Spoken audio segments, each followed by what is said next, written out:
येन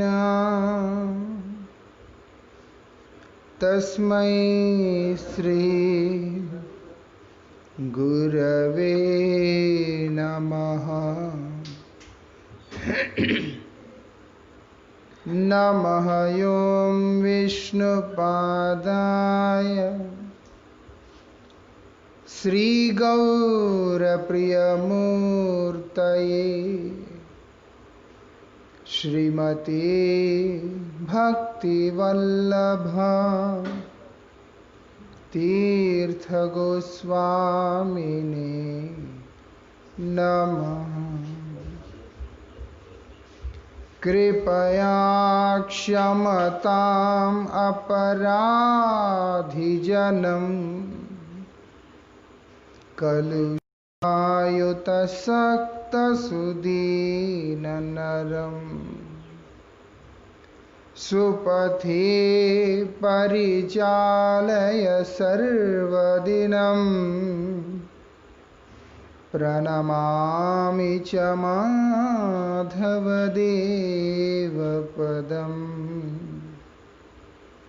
पतितपावन परम करुणामय परमाराध्यतम श्रील गुरुदेव नित्य लीला प्रविष्टोम विष्णुपाद परमहंस परिव्राजकाचार्य अष्टोत्तर शतश्री श्रीमद् श्रील भक्ति वल्लभ तीर्थ गोस्वामी महाराज जी के अभय चरण में असंख्य कोटि साष्टांग दंडवत प्रणाम करते हुए उनकी अहेतु की कृपा प्रार्थना करता हूँ। परमाराध्य शिक्षा गुरु नित्य लीला प्रविष्टोम विष्णुपाद श्रील भक्ति विज्ञान भारती गोस्वामी महाराज जी एवं श्रील भक्ति निकेतन तुर्याश्रमी गोस्वामी महाराज जी के श्रीपाद पद्म में असंख्य कोटि साष्टांग दंडवत प्रणाम करते हुए उनकी हेतु की कृपा प्रार्थना करता हूँ।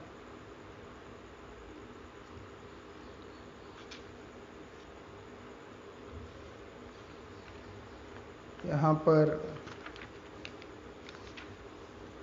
हम लोग श्री रूप गोस्वामी के उपदेशामृत की चर्चा कर रहे हैं। रूप गोस्वामी बड़े सुंदर तरीका से ये शिक्षा को हमारे सामने रखते हैं जिससे साधक का पतन ना हो। अगर उपदेशामृत को कोई ठीक से पालन करे, मतलब उसको ठीक से समझे और ये उपदेश के अनुसार चलने का प्रयास करे तो उसका जीवन सार्थक सुनिश्चित रूप से होगा। इसलिए उपदेश अमृत है। उपदेशों में ये अमृत स्वरूप है, अद्भुत है। क्योंकि एक साधक जब साधना करने के लिए इच्छुक होके आता है, बहुत सारी ऐसी चीजें होते हैं जो उसको समझ नहीं होता, उसको समझ नहीं होता। इस कारण से कुछ समय के बाद पतित होने की संभावना बहुत ज़्यादा बना रहता है। क्योंकि जो सुनकर, जो समझकर वो आता है, लेकिन जब वास्तविक जीवन जो दिखाई पड़ता है वो पूरी तरह से इसे नहीं होता, उसका कुछ अलग होता है, हल्का फुल्का फर्क रहता है। स्वभाव से बद्ध होने के कारण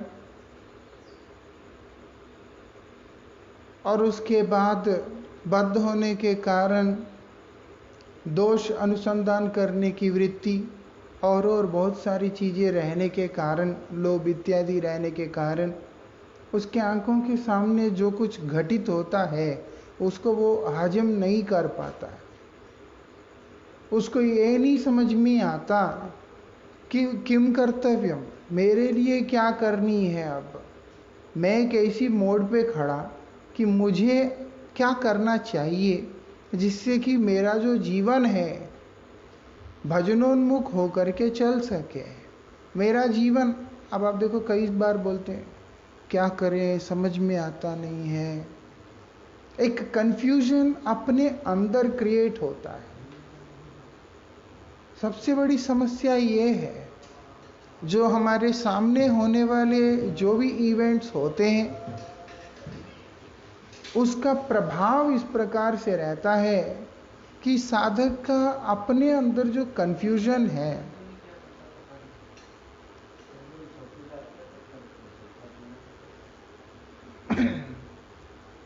उसके अंदर जो कंफ्यूजन है वो बढ़ जाता है।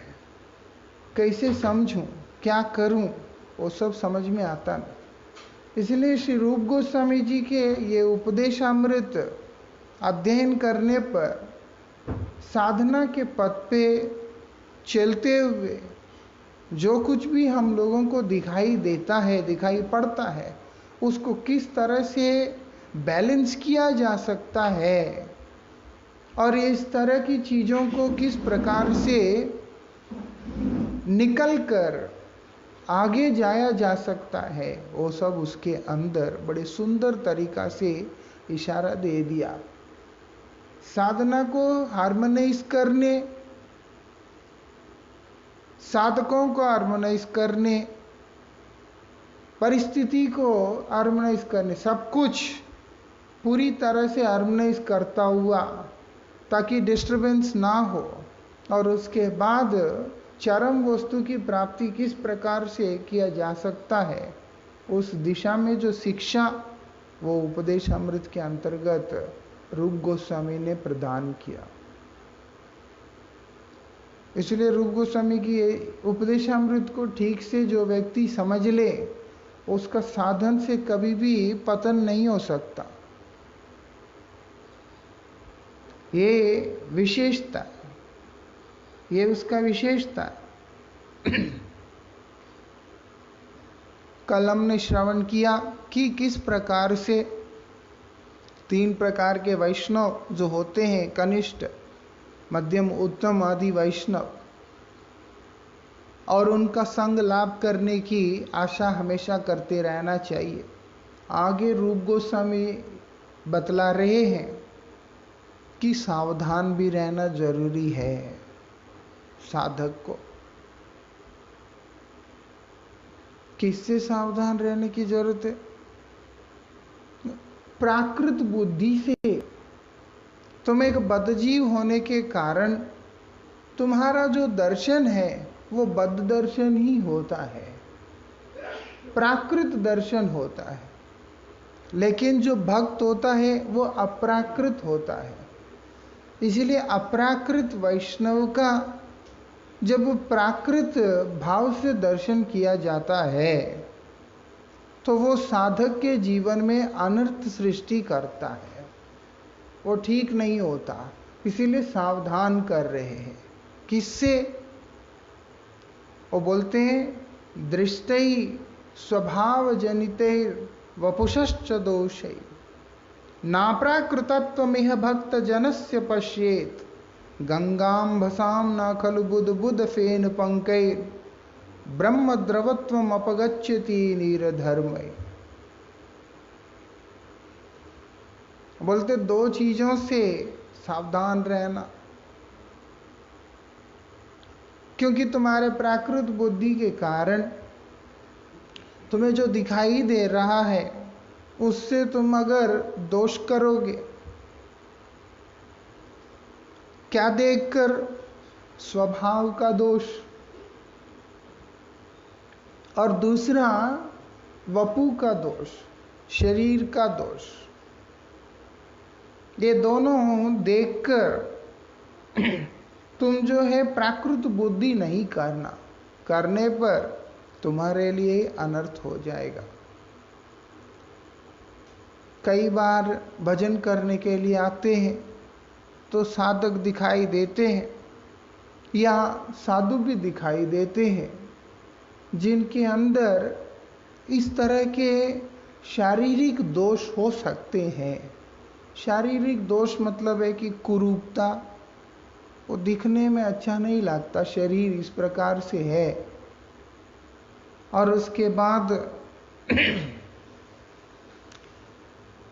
उनका शरीर बीमार है या विकृत हो गया है, कुछ हो गया है, वो बोले इस तरह के जितने भी दोष है, शरीर का जो दोष, वो बोलते उन दोषों को देख करके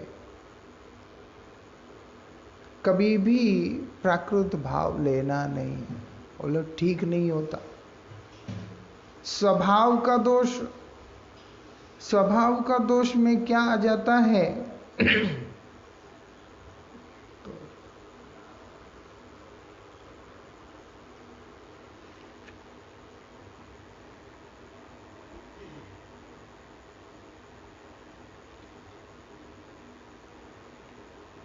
इस जगत में अवस्थित भक्त जनों में नीच वर्ण, कठोरता और आलस्य आदि दिखाई पड़ने वाले स्वाभाविक दोष के द्वारा,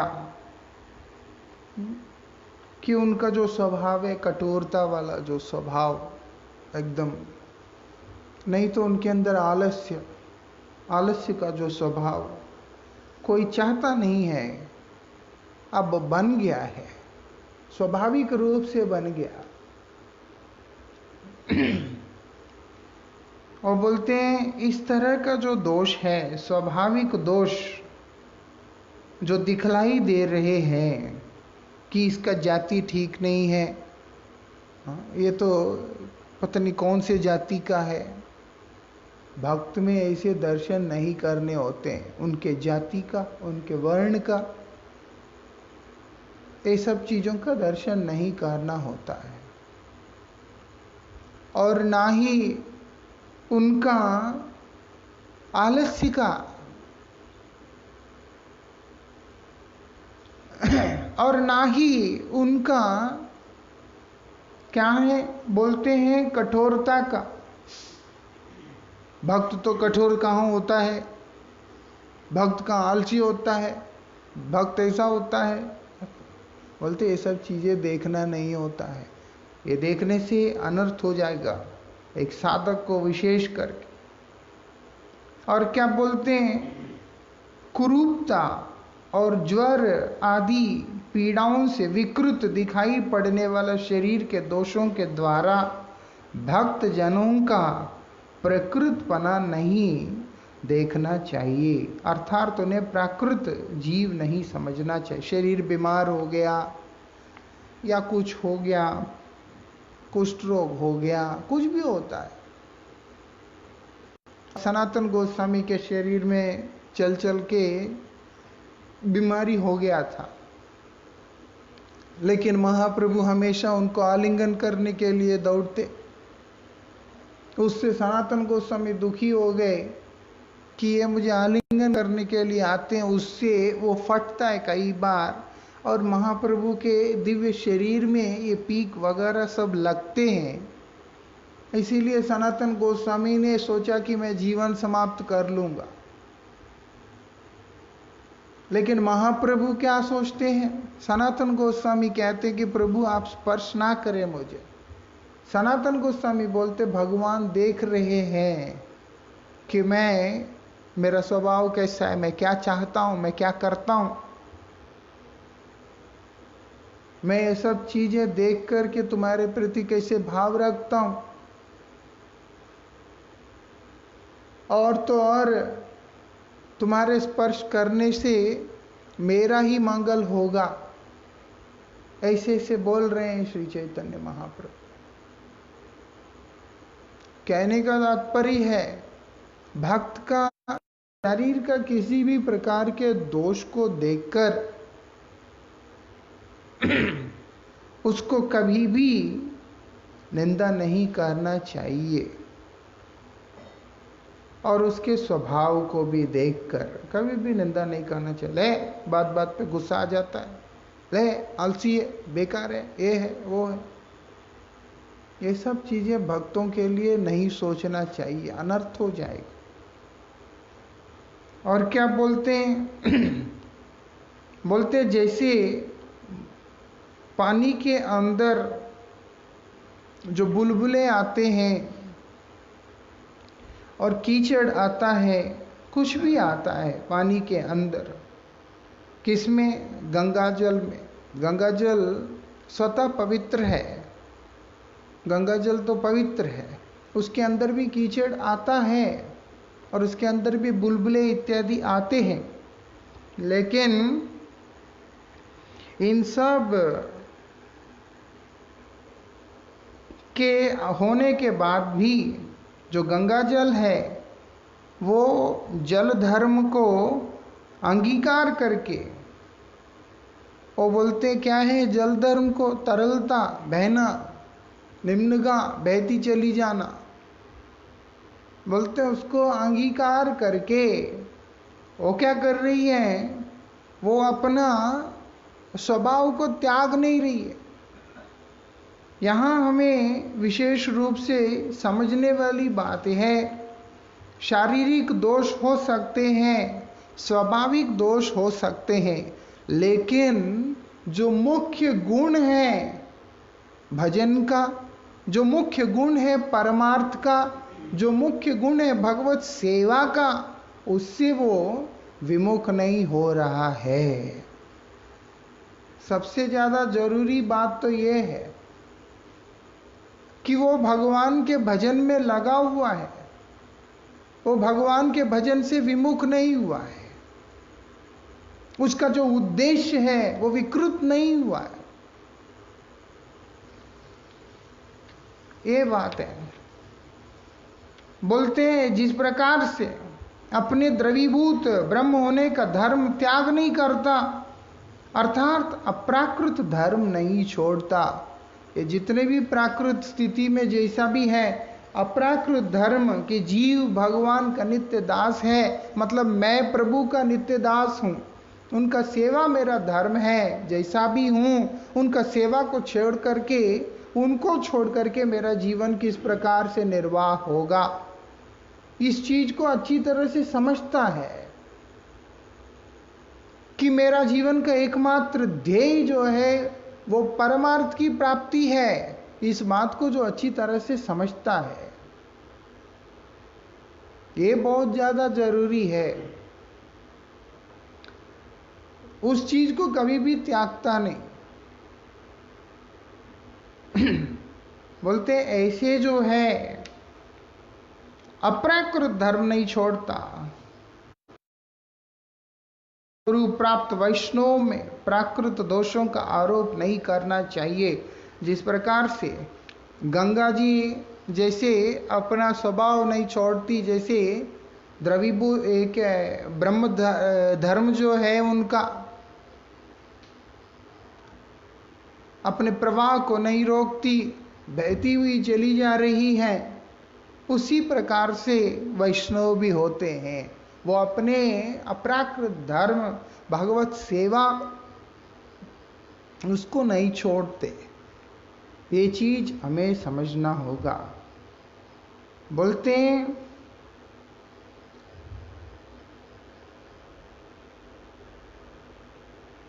शुद्ध भक्तों में प्राकृत दोषों को देखकर उन्हें प्राकृत समझना उचित नहीं है। यही उपदेश श्री रूप गोस्वामी जी महाराज छठे श्लोक में दे रहे हैं। शुद्ध भक्त में जबकि किसी भी प्रकार का दोष नहीं होता, लेकिन बदजीव होने के कारण उसके लिए ये दोष की तरह दिखाई पड़ सकता है, बदजीव को दिखाई पड़ सकती है। इसीलिए उसको आगाह कर रहे हैं कि तुम सावधान हो जाना, कभी भी भक्त के अंदर दोष दर्शन नहीं करना, उससे तुम्हारा नुकसान होगा। शुद्ध भक्तों की विशेषता क्या है? उनमें कुसंग नहीं होता। कुसंग में पड़ा हुआ व्यक्ति या नामापराध करने वाला जो व्यक्ति, 10 नामापराध है, साधु निंदा, उसके बाद अन्य देवी देवताओं को स्वतंत्र ईश्वर भाव से देखना, गुरु अवज्ञा करना, नाम के बल पे पाप करना, ये जितने भी अपराध है, श्रुति शास्त्र निंदा, नाम में अर्थवाद आदि सारी जितने भी अश्रद्धालु व्यक्ति को नाम का उपदेश, नाम की इतनी महिमा सुनने के बाद भी नाम पे विश्वास नहीं करना, ये सारे जो नामापराध है वो शुद्ध भक्त में नहीं होते।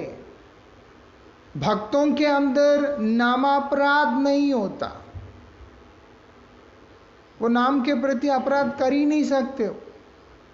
और दूसरा, कुसंग नहीं रहता, वो कभी भी गलत व्यक्तियों का संगति को सराहना नहीं करते। लेकिन स्वाभाविक दोष हो सकता है, क्रोधित हो सकते हैं, आलसी हो सकता है, लेकिन उसके अंदर दुस्संग नहीं है, उसके अंदर कुसंग नहीं है। खतरा तो उनसे है जो लोग नामापराधी है, सेवापराधी है और उसके बाद दुस्संग में प्रीति रखने वाले, गलत चीजों में उनका प्रीति है, वो लोग खतरनाक होते हैं। उनका संग करने पर हमारा साधन भ्रष्ट होगा, अनर्थ हो जाएगा। कुसंग क्या होता है? जो कनक कामिनी प्रतिष्ठा का लोभ रखने वाला व्यक्ति, उनका संग, अथवा स्वयं कनक कामिनी प्रतिष्ठा के पीछे भागने वाला जो व्यक्ति, ऐसा कनक कामिनी प्रतिष्ठा के पीछे जो भागता है, वो उसको स्वभाव दोष में नहीं गिना जा सकता। एक बात, स्वभाव दोष में नहीं गिना जा सकता। हाँ, निश्चित रूप से उसके स्वभाव के अंदर दोष में लोभ भी हो सकता है, काम भी हो सकता है, ये सब हो सकते हैं। लेकिन उसका परिणाम में वो जाकर के इस प्रकार से इन चीजों के पीछे जाएगा, ऐसा नहीं होता है। काम तो होता ही है, काम होता नहीं ऐसा तो है नहीं कि व्यक्ति में काम नहीं है। काम, क्रोध, लोभ, मोह, मद, ये सब जीव के अंदर रहते हैं और इनको उठा के फेंकना भी संभव नहीं है। एक मात्सर्य एक ऐसी चीज है, उसी को हम लोगों को फेंक देना चाहिए।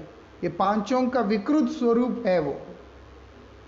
लेकिन ये पांच अपने आप में खराब नहीं है, और ये पांच ऐसी चीज है जिनको त्यागा भी नहीं जा सकता। इनको त्याग देने पर हम लोग भगवान के प्रति प्रीतियुक्त भी नहीं हो सकते। अब लोभ ही नहीं किसी चीज का, तो उसके अंदर हरिकथा की पिपासा कहां से होगा, हरि सेवा का पिपासा कहां से होगा? ये सब होगा ही नहीं, है ना। लोभ नहीं है, किसी चीज का लोभ नहीं, तो मतलब है उसका कथा, कीर्तन, सेवा, पूजा पाठ, जाप, उसमें भी लोभ नहीं। उसके अंदर काम नहीं है। जब काम ही नहीं है तो फिर कृष्ण सेवाभिलाष का वो भी नहीं हो सकता, क्यों? काम नहीं है। काम क्या होता है? आत्मेंद्रिय प्रीति वांछा, आत्म कल्याण वांछा, स्वसुख वांछा, ये सब है। अगर यही नहीं है तो उसको क्या मालूम है कि मेरा परम मंगलकारी, मेरा जीवन को सार्थक करने वाले, धन्य करने वाले गोविंद है, गुरुदेव है, उनका संग मैंने लाभ करना है। इसीलिए चीजों जिनके जीवन में नहीं होते, या जो व्यक्ति इन चीजों को नकार देता है, वो व्यक्ति का परमार्थ तो वैसे ही समाप्त है एक तरह से। या ऐसी अवस्था में आके पहुंच जाता है जहां पर उसका अपना जो स्वभाव है वो विकृत हो जाता है। जैसे ब्रह्म में प्रविष्ट होना। ब्रह्म में कब आदमी प्रविष्ट होगा? अपनी इच्छा, क्रिया, अनुभूति सब कुछ खत्म कर देगा, जहां पर अपने सत्ता को, अपने अस्तित्व को जहां पर समाप्त कर देगा, तब जाकर के वो ब्रह्म में सायुज्य प्राप्त करता है। वास्तविकता में जीव का स्वरूप तो ऐसा है ही नहीं। जीव का स्वरूप है स्तब्ध स्वरूप है ही नहीं। जीव का स्वरूप वो है ही नहीं जिसमें चेतनता ही नहीं है। चेतनता को कैसे मारा जा सकता? इसीलिए उसने अपने स्वरूप को विकृत कर लिया। इन चीजों को त्यागने पर केवल विकृति आता है और इनको अपने भोग के लिए लगाने पर पतन होता है। इनको क्या करना होता है? कृष्ण सेवा में नियोजित करना होता है। इसीलिए भक्त का जो काम है वो प्रेम होता है। भक्त का काम जो है स्वसुख वांछा नहीं होता, कृष्णेंद्रिय प्रीति वांछा होता है, जिससे कि कृष्ण प्रसन्न हो, कृष्ण सेवा हो। यह उसकी विशेषता है। तो इसीलिए स्वभाव दोष के अंदर कनक कामिनी प्रतिष्ठा के पीछे जो लोलुप होकर के जाना वो नहीं होता। इसीलिए हमने पूर्व में ही चर्चा किया कि तुम्हार कनक बोहेर जनक तहार द्वारा सेवई माधव। तो इसीलिए वो माधव की सेवा में ही उसको नियुक्त करता है।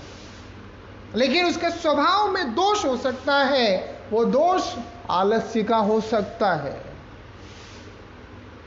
लेकिन जो माधव का जो अर्थ है, माधव सेवा के लिए रखा हुआ जो अर्थ है, उसके ऊपर भोग करने की वृत्ति उसमें नहीं हो सकता है। गुस्सा हो सकता है, आलसी हो सकता है, दुखी हो सकता है, चिड़चिड़ा हो सकता है, परेशान हो सकता है, लेकिन भगवत सेवा के उपकरणों को अपने भोग में लगाए ऐसे काम भक्त नहीं कर सकता है। ये बात, क्योंकि वो हर वस्तु को भगवान की सेवा में ही लगाता है।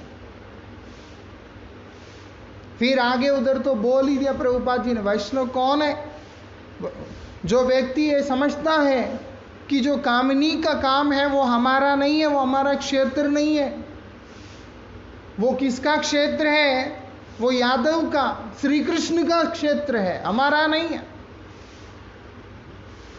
इसीलिए उसके अंदर कामनी के प्रति आकर्षण भी कम होता है, नहीं होता है। अगर मान लो साधक होने के कारण अगर इन चीजों के प्रति आकर्षण भी है, लेकिन वो ऐसे किसी का भी संग नहीं करता जिसके प्रभाव से उनका ये आकर्षण वर्धित हो, उसको उत्तेजित करे।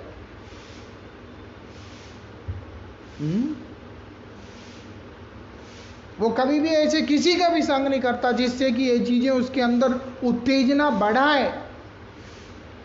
भक्त का विशेषता है। अभी एक फैशन भी हो गया, कुछ भी करके भगवत गीता के श्लोक से कई लोग जस्टिफाई कर लेते हैं, अपिचेत सुदुराचारो भजते माम अनन्य भाग करके। ये श्लोक भी जब बोलते हैं लोग तो ऐसा लगता है हाफ चिकन लॉजिक है। जो मुर्गी अंडा दे रही है सोने का, वो हिस्सा को वो मानता है, जिस मुख से दाना खाती है उसको वो मानता नहीं। इसीलिए वो क्या करेगा, बोलते हैं कि हमें तो अंडा देने वाला हिस्सा चाहिए, इसीलिए आधा काट देते हैं ताकि खाने का झंझट नहीं। वो हर चीज से हाथ धो लिया उसे। इसी को जो है अंग्रेजी में हाफ चिकन लॉजिक बोलते हैं, और फिर संस्कृत में अर्ध कुकुटी न्याय भी बोलते हैं ऐसा। What ever. तो इसलिए जो है अपना कुकर्मों को, कुत्सित कर्मों को जस्टिफाई करने के लिए इन चीजों को वहां पर अप्लाई कर लेते हैं। लेकिन बोलते हैं ना, भक्त कभी भी कुसंग में पड़ता नहीं है। कमजोरी हो सकता है, साधक होने के कारण कमजोरी हो सकता है, लेकिन कभी भी ऐसे व्यक्तियों का पीछे नहीं जाएगा जिससे कि उसका कमजोरी बूस्ट हो और उसको अधोपतित कृत्य करने के लिए प्रेरित करे। ऐसे काम भक्त नहीं करता। ऐसा प्रतिष्ठा भी ऐसा ही है, तीनों ही ऐसा। प्रतिष्ठा के लिए भक्त नहीं जाता कभी भी। हो सकता है कई बार प्रतिष्ठा प्राप्त होने पर साधक होने के कारण विचलित हो, लेकिन वो स्वयं प्रतिष्ठा के वो भोग करने के उद्देश्य से कोई भी कार्य में प्रवृत्त नहीं होता है, क्योंकि उसको प्रतिष्ठा अच्छा नहीं लगता है। सर्वप्रथम ही श्रील भक्ति सिद्धांत सरस्वती ठाकुर प्रभुपाद वो बतला रहे हैं, बोलते हैं संसार का जो प्रतिष्ठा है सूकर का विष्ठा है। सुअर का विष्ठा को खाना कौन चाहेगा भैया? सुअर का विष्ठा तो ऐसा है कि सुअर भी नहीं खाता है ना। अपना विष्ठा वो क्यों खाएगा? वो तो दुनिया का विष्ठा खाता है। सुअर का तो वो खुद स्वयं नहीं खाता। मतलब उससे भी गिरा हुआ जो व्यक्ति होता है वो उसके लिए, जो उसके पीछे भागता है, उसको वही वो छपन भोग की तरह दिखाई देता है। प्रतिष्ठा आशा करने से नहीं आता है, मांगने से नहीं आता, पीछे भागने से भी नहीं आता है, भगवान की इच्छा से आता है। किसी को भी आ सकता है, कभी भी आ सकता है। इसलिए दूसरे की प्रतिष्ठा को देख के कल्पना वो भी ठीक नहीं होता।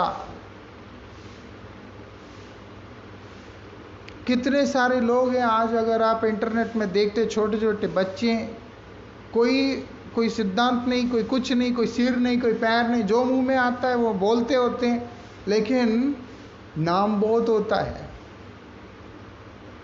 क्यों? भगवान दे रहे उसके कोई पूर्व कर्म को प्रभाव से। किसी किसी के दिन रात संघर्ष करने पे भी नहीं मिलता है, लेकिन भक्त जो होगा वो प्रतिष्ठा के लिए कभी भी संघर्ष करता नहीं, सेवा के लिए संघर्ष करता है।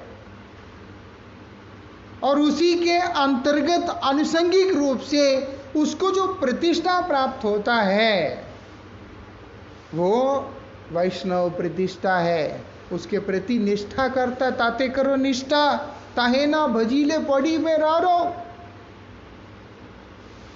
ऐसा वो वैष्णव प्रतिष्ठा है।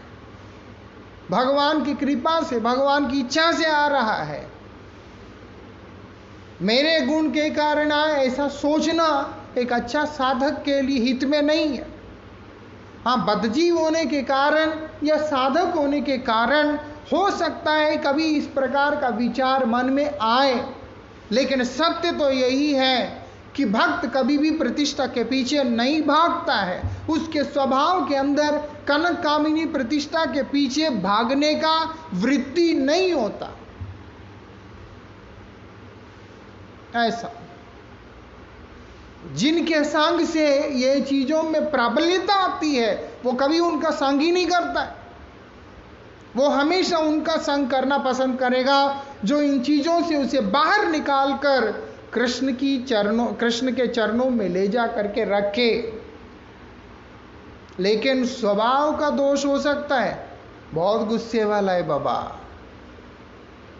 बहुत गुस्से वाला है, बात बात में डांटता रहता है। हो सकता है उसमें क्या है, परेशानी है, लेकिन आदमी खराब नहीं है, वैष्णव है। अरे बहुत आलसी है, बेकार में बैठा रहता है, मेरे जैसा नहीं है, मतलब अच्छा आलसी, भक्त आलसी है,